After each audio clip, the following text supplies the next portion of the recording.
और चलिए अब खबरों पर विस्तार से बात करते हैं। सबसे पहले कर्मचारियों के डीए पर चली कैचुकी करेंगे। यूपी के कर्मचारियों और अधिकारियों के लिए एक बड़ी खबर है। यूपी में भी भत्ते नहीं मिलेंगे। यूपी सरकार ने महंगाई भत्ते पर रोक लगा दी है और कर्मचारियों और पेंशन भोगियों को डीए भी नहीं मिलेगा। कर्मचारियों को 1 जनवरी 2020 से जून 2021 तक अपने डीए का फायदा नहीं मिल सकेगा और यूपी के कर्मचारियों और अधिकारियों के लिए ये बड़ी खबर है। हालांकि इसको लेकर राजनीति भी शुरू हो चुकी है। कांग्रेस की तरफ से इस पर कई सवाल उठाए गए। राहुल गांधी, प्रियंका गांधी, सोनिया गांधी और मनमोहन सिंह के साथ ही कपिल सिब्बल ने भी सवाल उठाए हैं और एक नसीहत दी गई कि सरकार अपने फिजूल की खर्ची कम करे। अनाप शनाप जो खर्चे हैं सरकार उसे कम करे, ना कि कर्मचारियों और अधिकारियों के डीए को काटे, महंगाई भत्ते को काटे, क्योंकि इस वक्त उनके ऊपर भी आर्थिक बोझ है और ऐसे में सरकार अगर इस तरीके से करेगी तो ये सही नहीं है।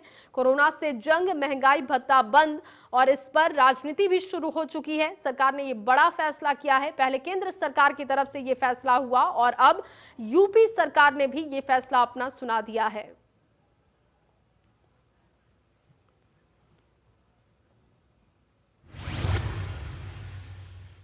प्रदेश सरकार के द्वारा राज्य कर्मचारियों को 1 जनवरी से लेकर 21 जून तक डीए न दिए जाने की बात कही गई, जिसका जायजा हमारे सहयोगी ने भी लिया है। क्या कुछ देखने को मिला, प्रतिक्रियाएं क्या रही, आपको सुनाते हैं। ने आज एक अहम फैसला लिया है और उत्तर प्रदेश के जो 16 लाख कर्मचारी हैं उन पे जो डीए मिल रहा था आखिरकार उसमें रोक लगा दी गई है। 1 जनवरी 2020 से मिलने वाला डीए 2021 तक बंद कर दिया गया है, जिसमें 6 प्रकार के जो कर्मचारी हैं जिनको भत्ता मिलता था, पेंशन मिलती थी, आखिरकार अब वो 1 साल के लिए नहीं मिल पाएगी। सिर्फ और सिर्फ उसका उद्देश्य ये है कि आखिरकार कोरोना जैसी भारी महामारी से जो उत्तर प्रदेश का खजाना है घाटे में है, उसको देखते हुए योगी आदित्यनाथ ने जो फैसला लिया है उसमें किसी भी कर्मचारी को आपत्ति नहीं हुई है तथा जो सरकार द्वारा नियम बनाए गए हैं उसका लोग पालन करते नजर आ रहे हैं। वीडियो जर्नलिस्ट साहब के साथ अभिषेक सिंह, इंडिया न्यूज, लखनऊ, उत्तर प्रदेश।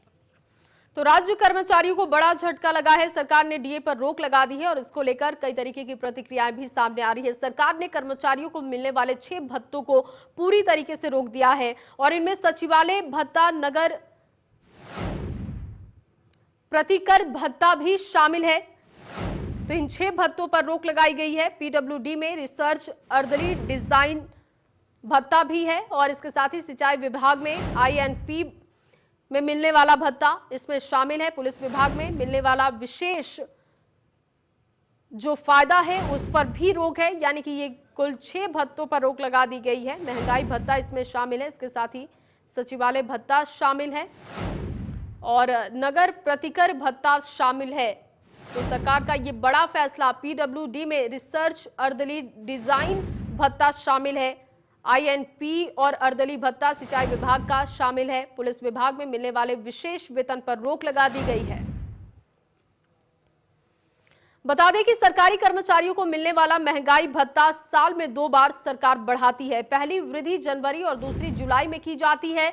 ये वृद्धि 3 से 5% तक की जाती है और इसी वृद्धि को सरकार ने जून 2021 तक रोक दिया है, यानी कि कुल 3 वृद्धि का लाभ कर्मियों को नहीं मिल पाएगा। महंगाई भत्ता कर्मचारियों की बेसिक सैलरी का 17% होता है और ऐसे में जब इसे रोका गया है तो एक बड़ा बोझ कर्मचारियों पर, अधिकारियों पर पड़ेगा, जिसका विरोध विपक्ष कर रहा है। हालांकि सरकार की तरफ से ये फैसला आर्थिक बोझ इस दौरान ज्यादा ना बढ़े सरकार पर, इसको देखते हुए लिया है।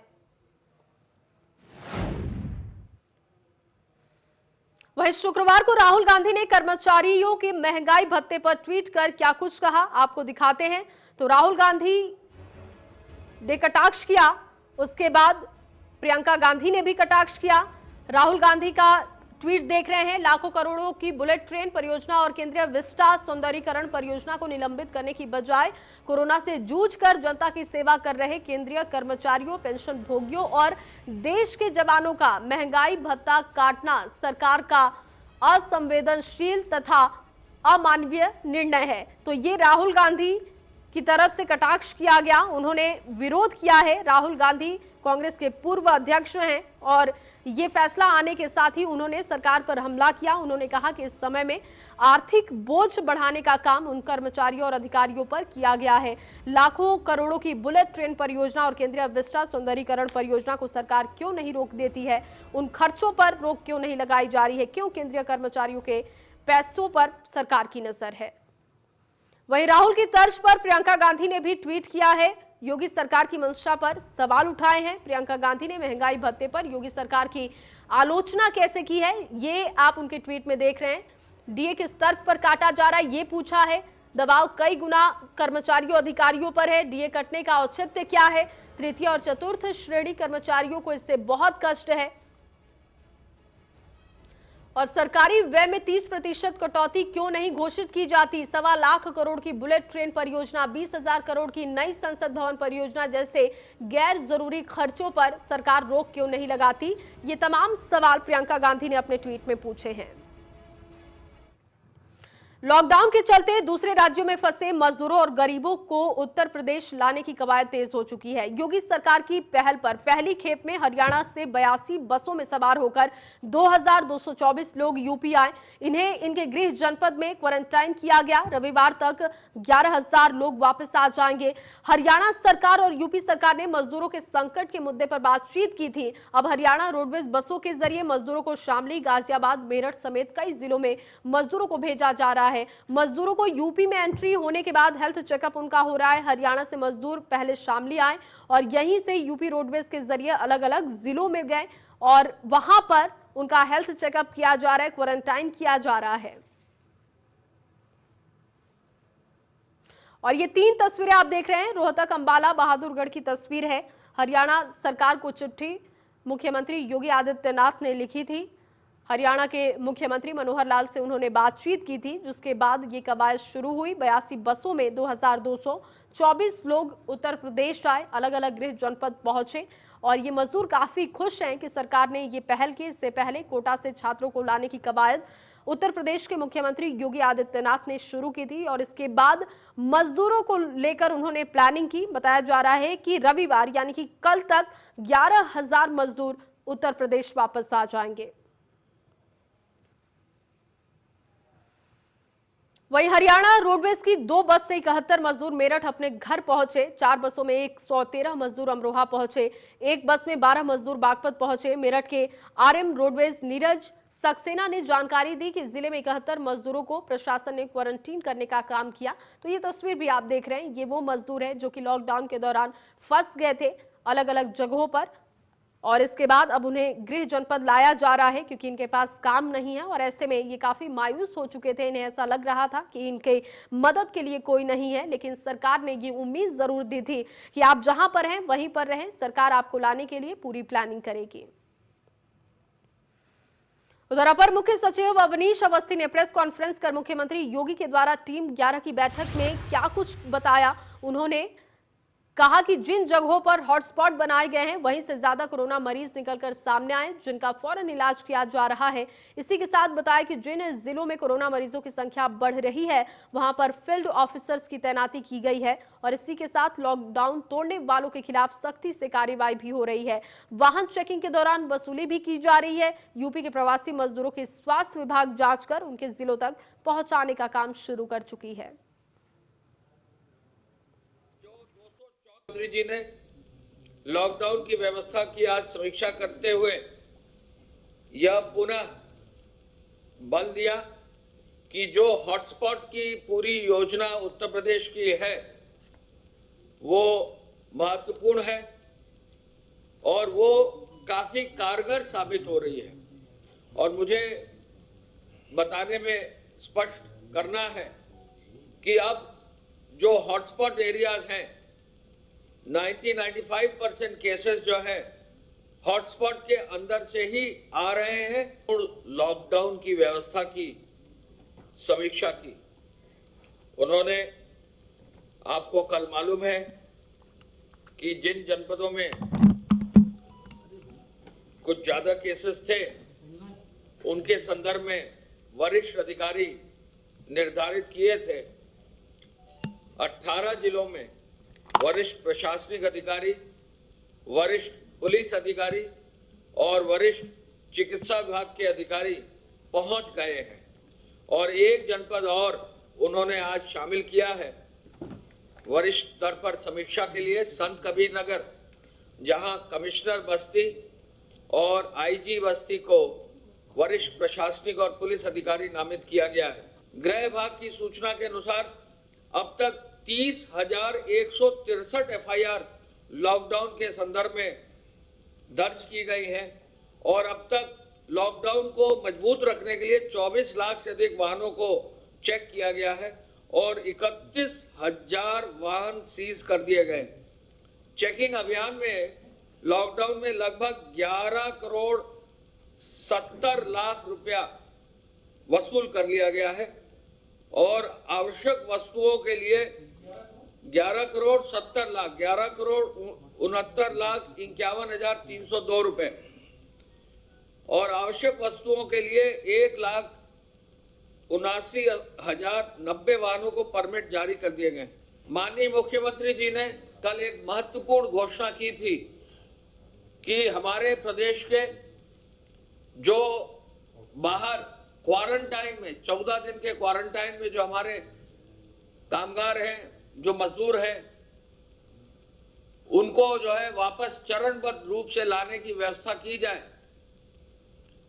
हरियाणा राज्य से लगभग 82 बसों में आज प्रथम चरण में 2,224 लोग लाए जा रहे हैं और लगभग सभी बसें उत्तर प्रदेश आ गई हैं और प्रदेश के 16 जनपदों में ये बसें पहुंचकर पुनः इनको क्वारंटाइन में अपने जनपद में ही एक सुदृढ़ और मजबूत व्यवस्था के तहत मेडिकल चेकअप कराने के बाद रखा जाए।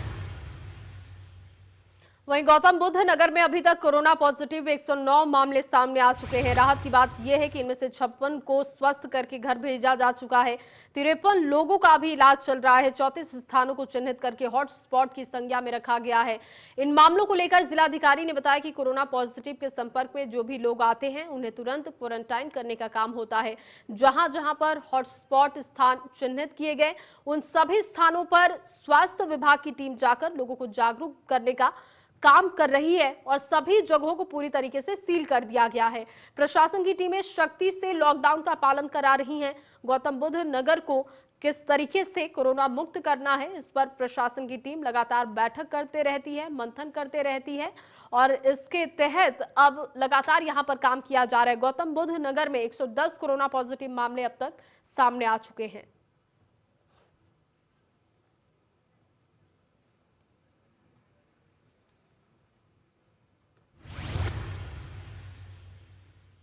प्रदेश सरकार के द्वारा कोविड-19 महामारी को लेकर दीपक कुमार ने नोडल अधिकारी की जिम्मेदारी दीपक कुमार को दिया गया है, जिसको लेकर हमारे सहयोगी ने जायजा लिया। दीपक कुमार से खास बातचीत की है, आपको दिखाते हैं।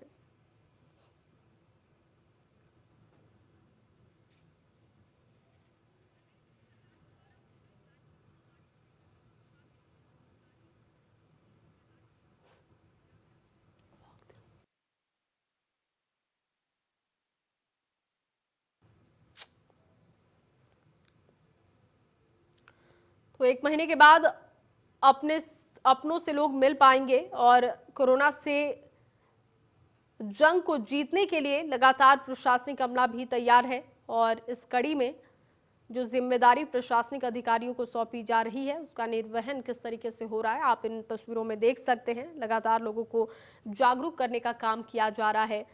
नोडल अधिकारी चुने गए हैं, वो नोडल अधिकारियों की जिम्मेदारी है कि वो लोगों को जागरूक करने का काम करें, जो भी सुविधाएं हैं उन तमाम को सुनिश्चित करने का काम करें।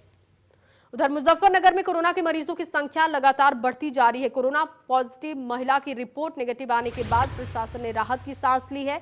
शनिवार को 5 कोरोना पॉजिटिव मामले मिले हैं और अब जनपद में कोरोना संक्रमण के मामले बढ़कर 22 हो चुके हैं, जबकि 5 की जांच रिपोर्ट सस्पेक्टेड बताई जा रही है। सीएमओ डॉक्टर प्रवीण कुमार चोपड़ा ने बताया कि शनिवार को 212 जांच रिपोर्ट मिली, जिनमें से 5 पॉजिटिव मामले हैं। इनमें मीरापुर की मस्जिद में क्वारंटीन किए गए दिल्ली से आए 3 जमाती और खतौली में सैनी नगर की मस्जिद में क्वारंटीन किए गए 1 जमाती भी शामिल रहा, जबकि इस्लाम नगर में शाहीन बाग से आने वाले मृतक सलीम की 10 साल की बहन भी कोरोना पॉजिटिव है।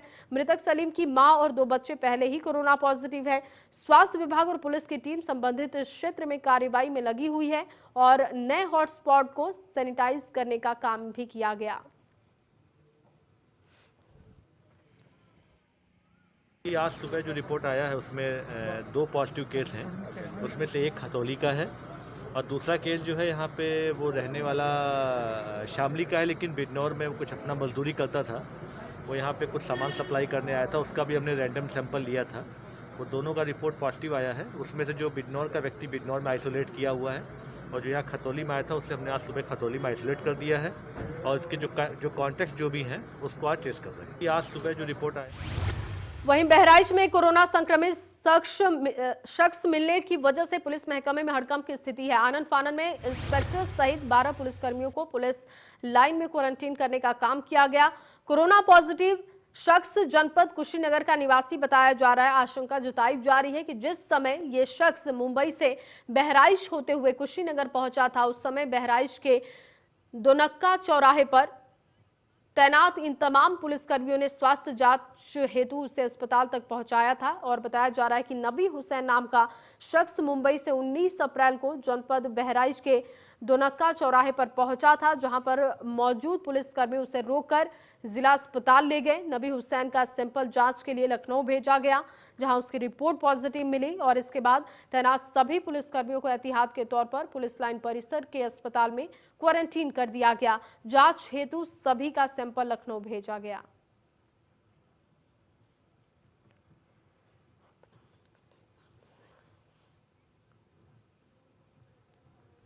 हमारे जनपद मुख्यालय पर जो ड्यूटी लगी थी, उन पुलिसकर्मियों द्वारा एक व्यक्ति को जो कोरोना पॉजिटिव था उसे रोक के और उसे हॉस्पिटल पहुंचाया गया। इस क्रम में हमारे जनपद में जिन लोगों ने उसे हॉस्पिटल पहुंचाया था, ऐसे पुलिसकर्मियों को